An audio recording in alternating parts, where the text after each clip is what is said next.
అందరికీ నమస్కారం. ఈ రోజు మార్నింగ్ న్యూస్. తిరుమల లడ్డు తయారీపై సూచనలు స్పందించిన పవన్ కళ్యాణ్. ఏపీ తిరుమల పవిత్రతను కాపాడడానికి కట్టుబడి ఉన్నామని డీవైసీఎం పవన్ కళ్యాణ్ తెలిపారు.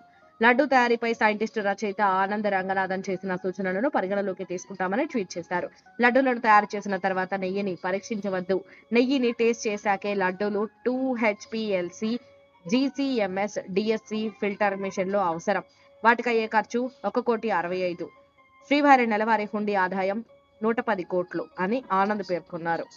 ఖాతాల్లో 25,000 రూపాయలు జమ. ఏపీ వరద బాధితుల అకౌంట్లలో ప్రభుత్వం ఆర్థిక సాయం జమ చేసింది. ఎన్టీఆర్ జిల్లా కలెక్టరేట్లో పలువురు బాధితులకు సీఎం చంద్రబాబు చెక్కులను అందించారు. మిగిలిన సుమారు 4 లక్షల మందికి ఖాతాల్లో జమ చేశారు. ఇళ్లు పూర్తిగా మునిగిన వారికి 25,000, మొదటి ఆపై అంతస్తులో ఉండే వారికి 10,000, దుకాణాలు, తోపుడు బండ్లు, వాహనాలు, పశువులు, పంటలు నష్టపోయిన వారికి ప్రభుత్వం ఆర్థిక సహాయం చేసింది.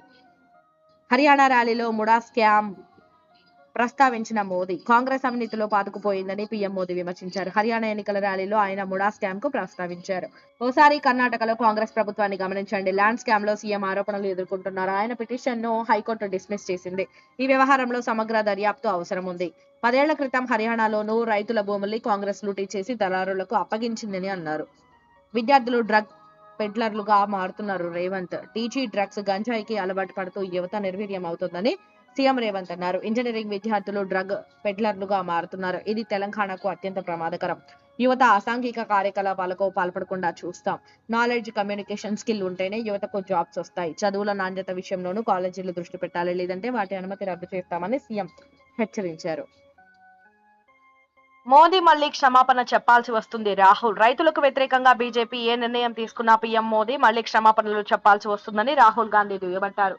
సాగు చట్టాలను తిరిగి తీసుకురావాలని ఎంపీ కంగనా చేసిన వ్యాఖ్యలపై మోదీ క్లారిటీ ఇవ్వాలన్నారు. ప్రభుత్వ విధానాన్ని ఎవరు నిర్ణయిస్తారు? బీజేపీ ఎంపీనా లేక మోదీనా? 700 మందికి పైగా రైతులు, ముఖ్యంగా హర్యానా, పంజాబ్ రైతులు బలిదానం చేసినా బీజేపీ సంతృప్తి చెందలేదు అని విమర్శించారు. హైడ్రా వల్ల ఎవరు ప్రశాంతంగా నిద్రపోవడం లేదు. మల్లారెడ్డి టీజీ రాష్ట్రంలో హైడ్రా కారణంగా ఎవరు ప్రశాంతంగా నిద్రపోవడం లేదని మాజీ మంత్రి బీఆర్ఎస్ ఎమ్మెల్యే మల్లారెడ్డి అన్నారు. అందరిలాగే తనకు హైడ్రా నుంచి నోటీసులు వచ్చాయని, తన కాలేజీలు కాంగ్రెస్ హయాంలో కట్టివేనని తెలిపారు. ఇళ్లను కూల్చి ప్రజలను రోడ్డు మీద పడేయడం అవసరమా అని ప్రశ్నించారు. కాంగ్రెస్ పార్టీ అంటేనే గ్రూప్ రాజకీయాలు అని, ఒక్కో మంత్రి ఒక్కో గ్రూపును తయారు చేశారని విమర్శించారు. ప్లేట్ పై గరిటతో కొడుతూ షర్మిల నిరసన. ఏపీ ప్రభుత్వం సూపర్ 6 పథకాలు అమలు చేయాలంటూ ఏపీసీసీ చీఫ్ షర్మిల విజయవాడ ధర్నా చౌక్ వద్ద నిరసనకు దిగారు. డాలీ బచావో పేరిట నిర్వహించిన ఆందోళనలో ఆమె ప్లేట్ పై గరిటతో బాదుతూ నిరసన వ్యక్తం చేశారు. కార్యక్రమంలో పాల్గొన్న కాంగ్రెస్ శ్రేణులు సూపర్ 6 కూటమి సర్కార్ అటర్ ఫ్లాప్ అంటూ నినాదాలు చేశాయి.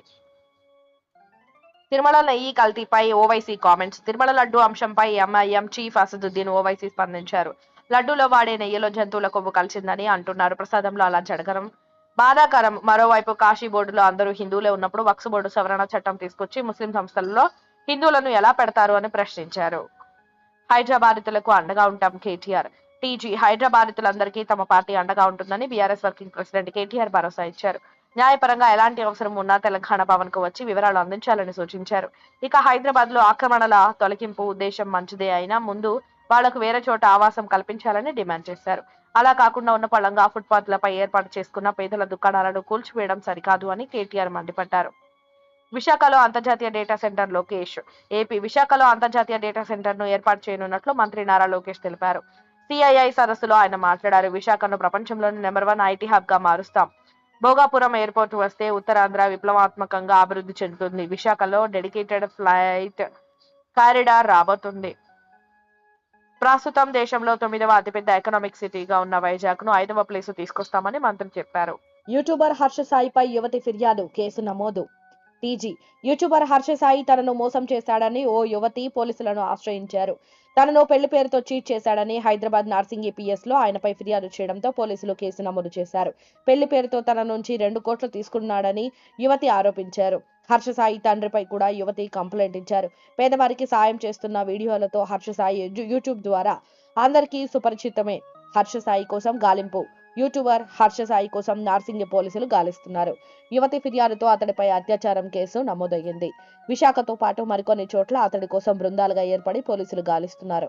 హర్ష పరారీలో ఉన్నాడా అనే కోణంలోనూ పోలీసులు దర్యాప్తు చేస్తున్నారు. కాగా 376/2, 376N, 354 సెక్షన్ల కింద అతనిపై కేసును. కృష్ణయ్యతో మల్లు రవి భేటీ, కాంగ్రెస్ లోకి ఆహ్వానం. టీజీ నిన్న రాజ్యసభ సభ్యత్వానికి రాజీనామా చేసిన బీసీ నేత ఆర్ కృష్ణయ్యతో కాంగ్రెస్ ఎంపీ మల్లు రవి భేటీ అయ్యారు. కృష్ణయ్యను ఆయన కాంగ్రెస్ లోకి ఆహ్వానించినట్లు తెలుస్తోంది. అయితే దీనిపై త్వరలోనే నిర్ణయం తీసుకుంటున్నారని బీసీ నేత చెప్పినట్లు సమాచారం.